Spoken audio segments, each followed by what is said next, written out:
Welcome, everyone, to Steve Savant's Money, the name of the game. I'm your host, Steve Savant, syndicated financial columnist and money color commentator. On today's show, the emotion, commotion in retirement. Part 4 in our series on how to make your retirement golden with nationally recognized retirement expert, author, and adjunct professor of the American College, Curtis Cloke. Welcome to segment 4, Curtis. Thank you, Steve. I love this. This is Curtis's Psychonomics, his financial profile of people that are trying to retire. It's all about America here. And I'm going to tell you, if you're watching this as a consumer, you're going to find yourself on this roller coaster. Let's talk about it. The emotion, commotion. I have to say, 90% of the mistakes that I've seen by clients over the years is their mistake. This is not a do-it-yourself idea, is it, for retirement? It's not.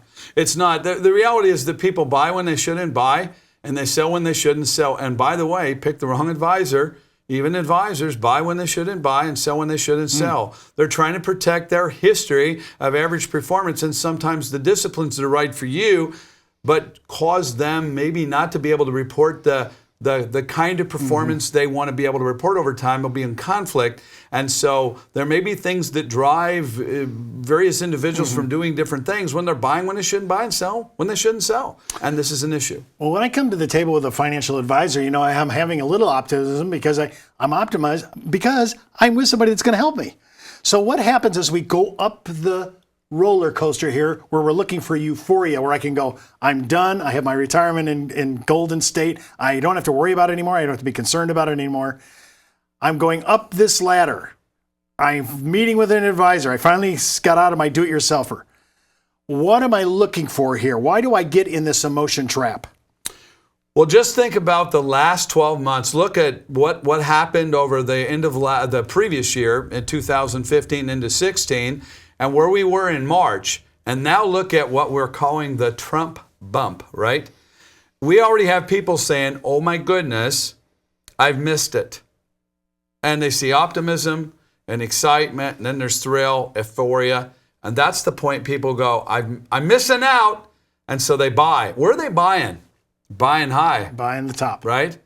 And of course, I think that we have learned a few lessons more relevantly as a group of consumers than we have in the past. I see more consumers today that are coming to us in our office and saying, with the Trump bump and the market being over 20,000, is it time for us to be thinking about where the market goes from here? And I'm seeing that at a higher volume than I have ever seen in my 30-year career. But still, it doesn't change the mindset, the way that we're wired as a human being that says, I don't want to miss, and maybe if I'm not getting what others are getting, I'm going to go and I'm going to buy here because I'm missing out. It's the FOMO. It's the fear of missing out. What about the opposite? Hey, I think I've had a good ride here. Curtis, is it time to pull back and take a little on the change? I see Jim Cramer always saying, take some of that profit off the table. Well, I think you need to retest your disciplines. You need to retest your risk tolerances. You need to understand at what level that your portfolio will prevail, at what level your income distribution requirements need to be maintaining your essential expenses. But I think that one at this level needs to start talking to their advisors about where is the market relative to my disciplines. Here's the one thing that I want to tell you, though. We all know those guys and those gals that work where we work.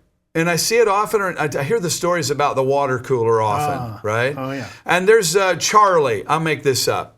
Charlie is a guy that believes he's God's gift to stock investing or bond investing or mutual fund, whatever it is. And when he has a really good period, like we're seeing here with euphoria, and he's had a 22% gain, he loves bragging at the water cooler when you go up there about how his portfolio is done.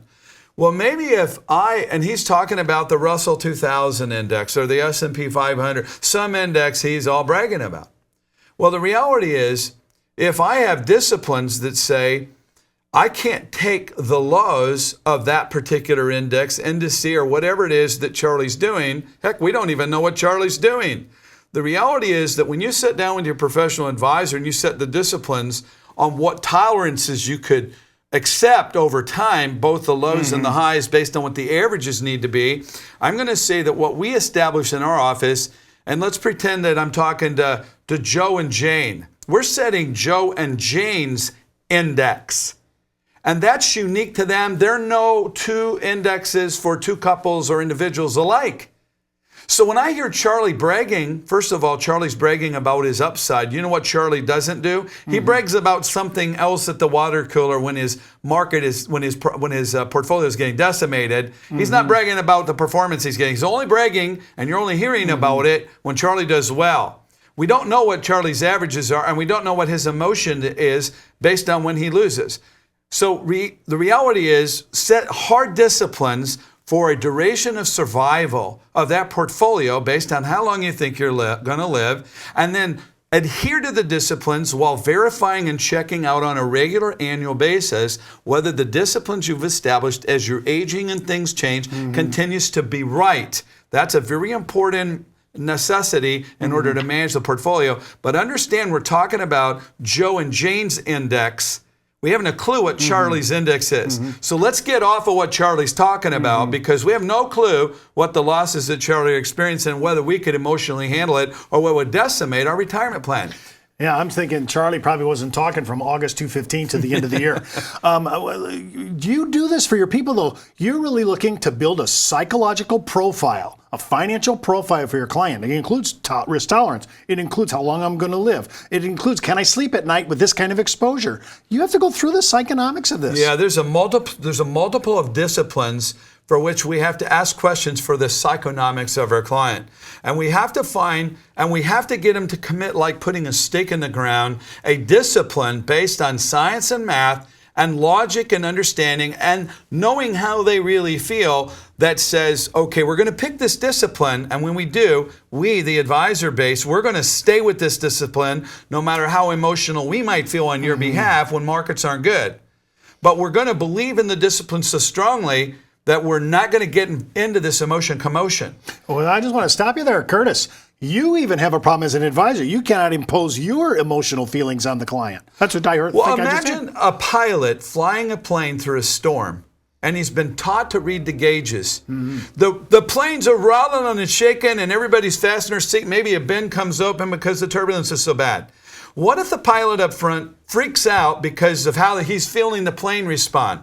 But the gauges are telling him that if he does this and that based on procedure, which they've practiced 1,000 times, that he's just fine because he's got 250 passengers back there. You see, it's as important in the financial portfolio business of not losing your cool at the wrong time and knowing what the procedures and the processes are and the disciplines are, what you do when you're going through that turbulence. Let me stop you on the turbulence issue. We're watching the election returns in November 8th. Everybody in Europe, the numbers are crashing, whether it's the FTSE or it's the Nikkei, all they're going down. Trump is going to be president. The whole place is tanking. Friday morning, we open up the American Stock Exchange and people are dumping because of what? 10-hour newscast, right? And what happens 3 days later? We have the all-time high at that time of the S&P 500. Well, you need to understand the night of the election, what part of the country is live in the markets first? Asia, it's the East, right? Okay, how is the foreign countries taking Trump in the U.S.? Not very well. And they're pretty pessimistic about what this means to the markets. Well, what we saw the night of the election, the morning that the markets opened, and overnight in the East, had nothing to do with really any U.S. opinion as to Trump. And that's why we saw that huge catapult that we thought was, oh my goodness, then tomorrow morning when markets open in the U.S., we're going to have a catapult, when the exact opposite occurred. And the reason was it was being driven not by Americans, it was being driven by those in the East that didn't understand this U.S. election and Trump. And so America, who clearly responded differently, I don't have to, this isn't a political comment, the markets responded completely opposite of Eastern Asia. And the reality was, we've seen this, well, now what we call, when we've coined as an industry, the Trump bump. And so you can't always bet on what your emotions tell you. You have to stay true to the disciplines. On your chart, I notice you have a quality thing we about 30 seconds ago. At the bottom of the fear cycle, you have, but that's the point of maximum financial opportunity.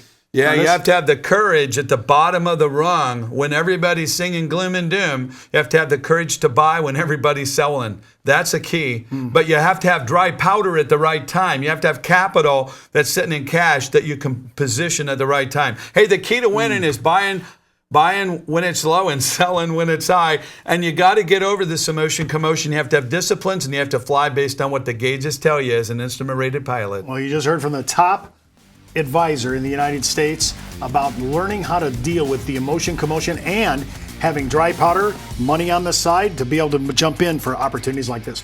Don't forget to watch our next segment, the 5 Risks in Retirement, part 5 in our series on how to make your retirement golden. And keep in mind, before moving forward with any of the ideas on our show, always check with your tax consultant, legal counsel, or financial advisor. You've been watching Steve Savant's Money, the name of the game.